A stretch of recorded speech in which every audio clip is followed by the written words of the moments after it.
Hi friends, ഇന്ന് നമ്മൾ ചെയ്യാൻ പോകുന്നത് പരിപ്പ് ചേർക്കാതെയുള്ള ഇഡ്ഡലി സാമ്പാറാണ്.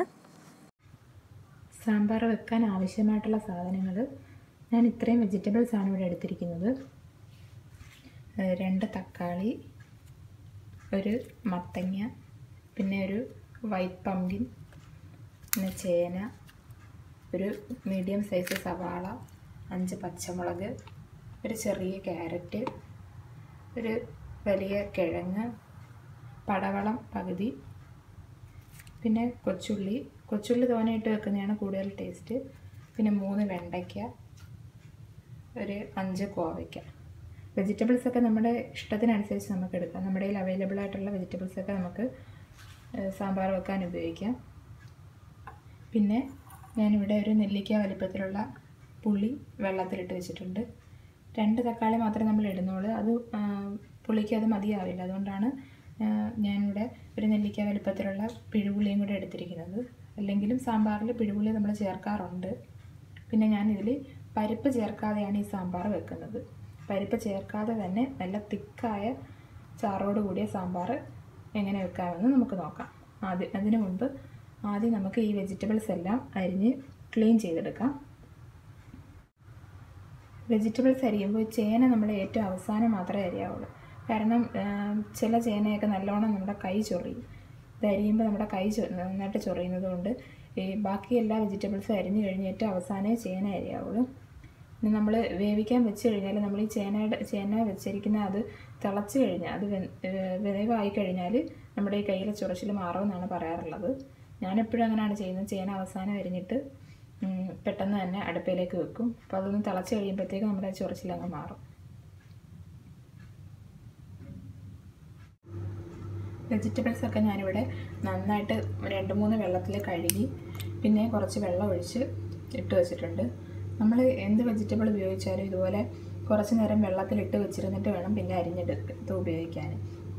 എന്നാലേ ഇതിനകത്തുള്ള അണുക്കളും അഴുക്കുകളെല്ലാം നന്നായിട്ട് പോകത്തുള്ളൂ. ഇനി നമുക്കിത് സാമ്പാറിന് വേണ്ടിയിട്ട് അരിഞ്ഞെടുക്കാം.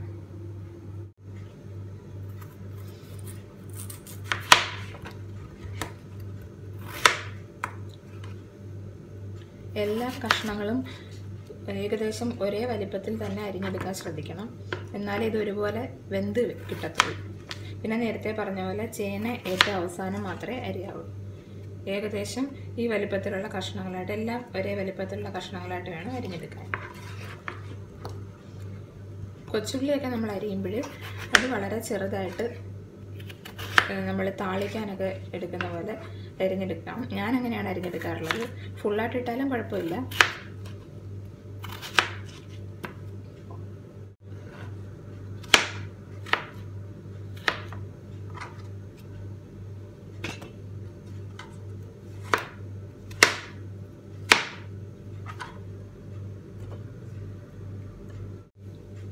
വെണ്ടയ്ക്ക ഒരു ഇച്ചിരി നീളമുള്ള പീസായിട്ട് വേണം അരിഞ്ഞിടാൻ. ഇതുപോലെ നല്ല നീളം പീസായിട്ട് അരിഞ്ഞിടാം.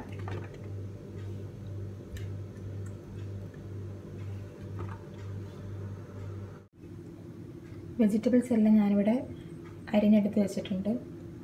ഇത് വേവിക്കാനുള്ള പാത്രത്തിലേക്ക് ആക്കിയിട്ടുണ്ട്.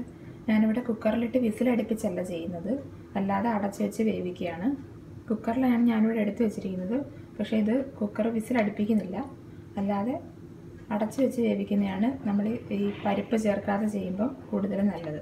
അന്നേരം ഇത് വെന്ത് ഇതിൻ്റെ ഈ കഷ്ണങ്ങളിലെ വെള്ളമൊക്കെ ഇറങ്ങി നല്ല തിക്കായിട്ട് കിട്ടും സാമ്പാർ. ഇതിലേക്ക് ഞാനൊരു 1/4 ടേബിൾ സ്പൂൺ മഞ്ഞൾപ്പൊടി ചേർത്ത് കൊടുക്കുന്നുണ്ട്.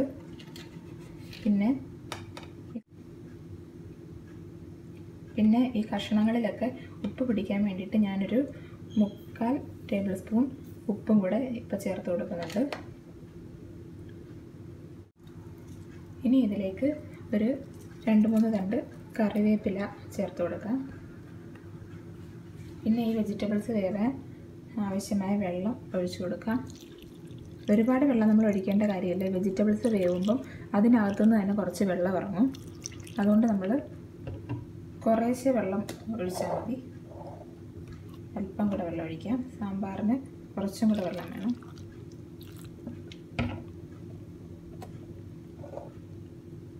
ഇതിൻ്റെ അടിയിൽ നിൽക്കത്തക്ക രീതിയിൽ ഞാനിപ്പോൾ വെള്ളം ഒഴിച്ചിട്ടുള്ളൂ. ഇനി വെജിറ്റബിൾസ് വേവുമ്പോൾ ഇതിനകത്തുനിന്ന് കുറച്ച് വെള്ളം ഇറങ്ങും.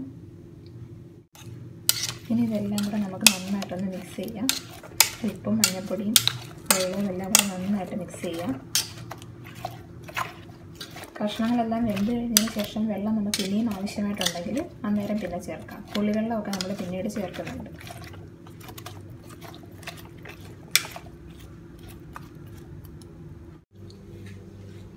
ഞാൻ വെജിറ്റബിൾസ് എല്ലാം സ്റ്റൗവിൽ വെച്ചിട്ടുണ്ട്. ഇനി നമുക്ക് ഇത് മൂടി വെച്ച് വേവിച്ചെടുക്കാം. കുക്കർ ഞാൻ ഫുള്ളായിട്ട് അടയ്ക്കുന്നില്ല. ഞാൻ പറഞ്ഞാൽ വിസിൽ വരുത്തിച്ചല്ല ഞാനിത് വേവിക്കുന്നത്. അതുകൊണ്ട് ഞാനിങ്ങനെ തുറന്ന് ജസ്റ്റ് ഒന്ന് അടച്ച് വെച്ചിരിക്കുന്നതേ ഉള്ളൂ. ആവിയൊന്നും പുറത്തോട്ട് പോകാതിരിക്കാൻ വേണ്ടിയിട്ടാണ് കുക്കറിൽ തന്നെ ഞാൻ വെച്ചത്. ഇതാകുമ്പം പെട്ടെന്ന് വെന്ത് കിട്ടുകയും ചെയ്യും, നന്നായിട്ട് വേവുകയും ചെയ്യും. കുക്കർ ഇവിടെ തുറന്ന് തന്നെയാണ് വെച്ചിരിക്കുന്നത്. ജസ്റ്റ് ഒന്ന് അടച്ചിരിക്കുന്നതേ ഉള്ളൂ. ഇനി ഇത് നമുക്ക് വേവിച്ചെടുക്കാം.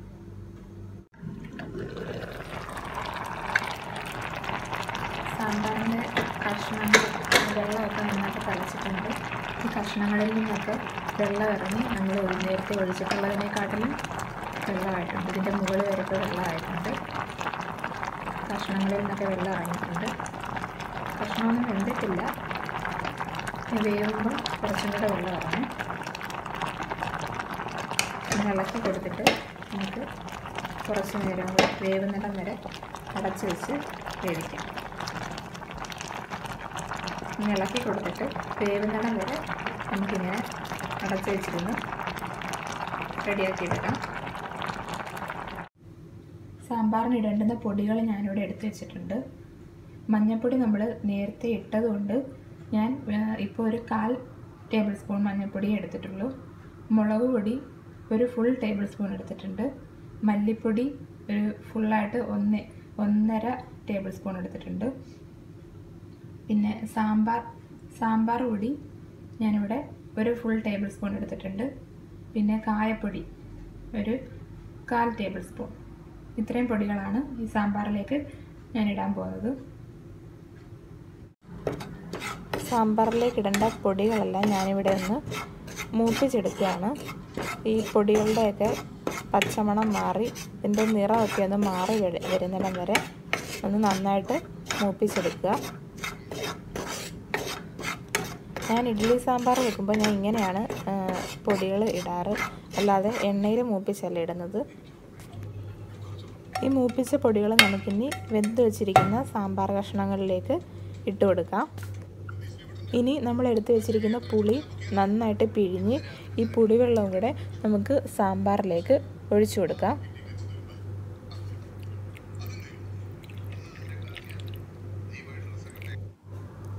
പുളിവെള്ളവും കൂടെ ഒഴിച്ചതിന് ശേഷം ഇനി നമുക്ക് എത്രത്തോളം വെള്ളം ആവശ്യമുണ്ടോ അത്രയും വെള്ളം നമുക്ക് ഈ കഷണങ്ങളിലേക്ക് ഒഴിച്ചു കൊടുക്കാം. ഇനി നന്നായിട്ട് മിക്സ് ചെയ്തെടുക്കാം.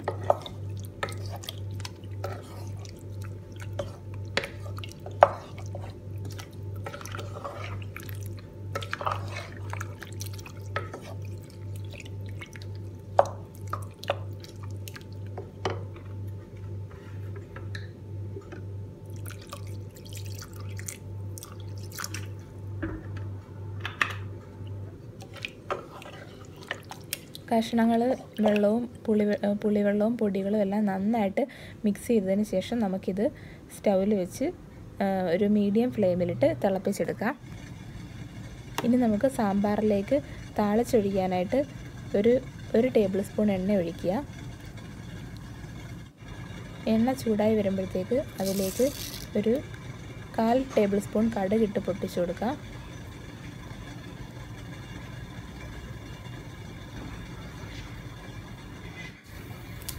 കടുകൊന്ന് പൊട്ടി വരുമ്പോഴത്തേക്ക് നമുക്കിതിലേക്ക് ഒരു വറ്റൽമുളക് ചെറുതായിട്ട് അരിഞ്ഞ് ഇട്ട് കൊടുക്കാം. വലിയ വറ്റൽമുളക് ആയതുകൊണ്ടാണ് ഞാൻ ഒരെണ്ണം ഇട്ട് കൊടുക്കുന്നത്. ചെറുതാണെങ്കിൽ 2 എണ്ണം ഇട്ട് കൊടുക്കാം. എന്നിട്ട് ഇതൊന്ന് മൂത്ത് വരുമ്പോഴത്തേക്ക് നമുക്കിത് തിളച്ചുകൊണ്ടിരിക്കുന്ന സാമ്പാറിലേക്ക് ഒഴിച്ചു കൊടുക്കാം.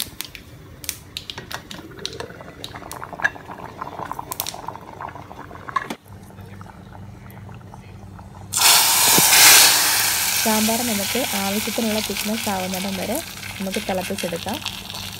പിന്നെ ഇത് തണുക്കുമ്പം കുറച്ചും കൂടെ ഒന്ന് തിക്കാവും. അതും കൂടെ നോക്കി വേണം നമ്മൾ തീ ഓഫ് ചെയ്യാൻ. നമ്മുടെ ഇഡ്ഡലി സാമ്പാർ ഇവിടെ റെഡി ആയിട്ടുണ്ട്. ഈ വീഡിയോ എല്ലാവർക്കും ഇഷ്ടമായെങ്കിൽ എല്ലാവരും ഇത് ട്രൈ ചെയ്ത് നോക്കുക. Thank you.